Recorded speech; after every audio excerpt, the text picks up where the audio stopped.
What's up, gang? It's Deltia from DeltiasGaming.com. Welcome to part 1 of Crafter's Corner. This is covering crafting in general on the Elder Scrolls Online, what you can expect in the series, briefly touching on all of the 6 crafting, which we will go in depth later in the series. I want to answer 2 questions in this video, which is, what can you craft in Elder Scrolls Online? And 2, should you craft in Elder Scrolls Online? Let's get started. ESO, crafting, here we go. The first question I want to answer right away, which is, should you craft? Absolutely yes. If you look on the left-hand side of my screen, equipment, everything you see there except the jewelry can be crafted. So you have 7 slots of gear, head, chest, sash, boots, legs, gloves, and shoulders. All of these can be crafted. Not only that, but you can craft enchants to optimize your character the way you see fit. You can even enchant weapons. You can make weapons as well. So regardless if you're starting out in the game or you're way well into it, I think you should look at crafting. It takes some time, takes some patience, but it's well worth in the end because you can be independent of everyone else and make some of the best gear in game. Yes, crafted gear is some of the best gear in game. Also, you can make awesome consumables like fancy little potions that make you vanish, really nice drinks and food that increase your recovery or give you more stats. So crafting is a necessity, I think, for endgame. One last thing I want to point out about crafting. Should you have multiple characters that use crafting?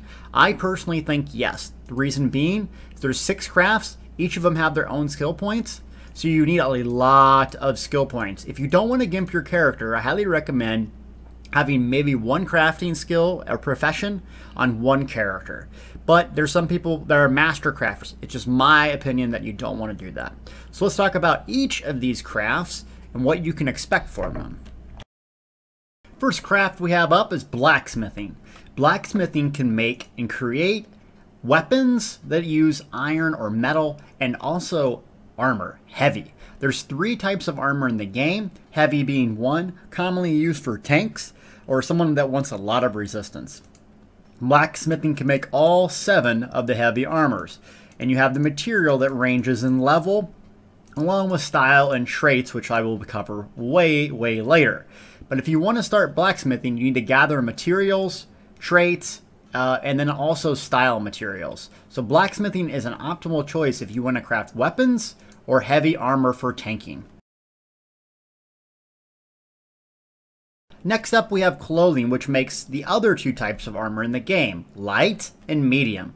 Light is mainly for cloth wearers or magic-based casters, healers, and damage dealers, while medium is mainly for rogue, stealth type gameplay that uses physical damage. So if you want to use clothing, you're going to have a lot of skill points, but I highly recommend it for people that want to use weapons for damage and or casters.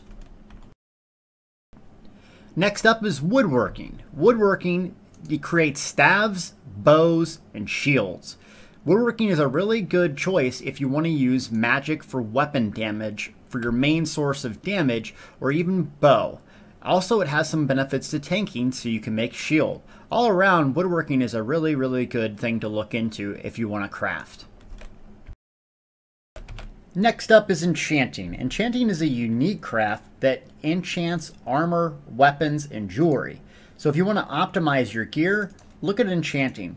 You have to recreate or capture basically 3 different types of things in order to make an enchant.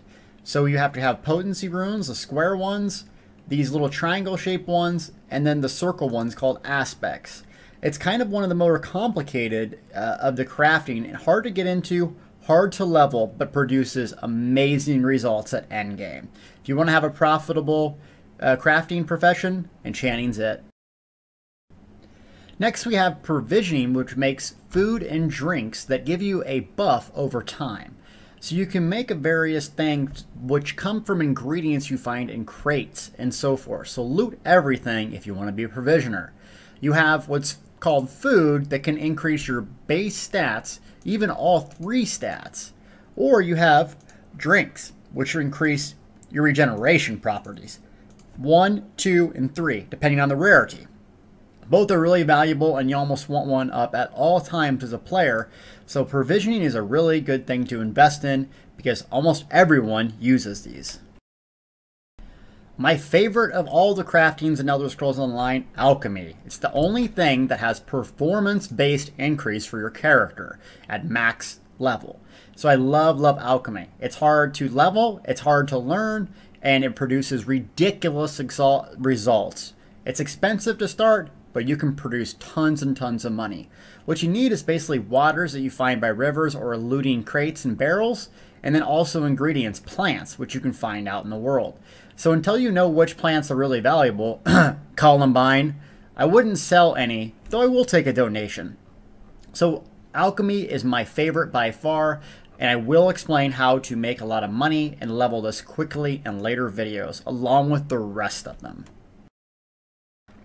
So my Templar just turned VR1, which is a good time to recraft all the gear. Usually I do this every 10 levels in non-vet and about every 5 in veteran. Reason being is the more levels you get, the higher stats and different type of gear you can equip. What I want to do in these video series is go in depth to each crafting and then make a bunch of new sets of gear for this guy.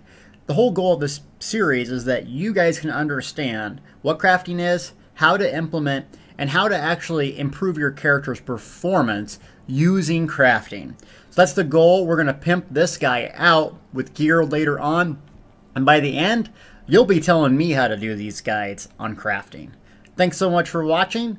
I'll be working on this for the next few weeks.